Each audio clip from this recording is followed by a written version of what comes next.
మీరు రాజమండ్రి వచ్చినట్టయితే తప్పకుండా ఈ మహాకాళేశ్వర్ గుడిని అయితే విజిట్ చేయండి. ఇక్కడ ఆ పరమశివుణ్ణి 4 ద్వారాల్లో ఏ ద్వారం నుంచైనా దర్శించుకోవచ్చు.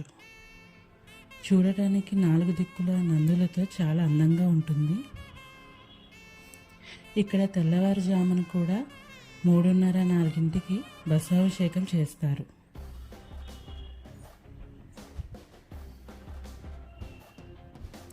నాకైతే ఈ గుడి చాలా బాగా నచ్చింది. మీరు కూడా తప్పకుండా దర్శించుకోండి.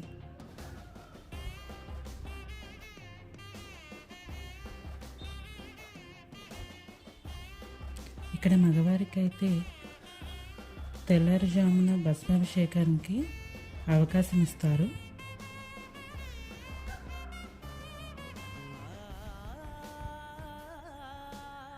తప్పకుండా వచ్చి దర్శించుకోండి.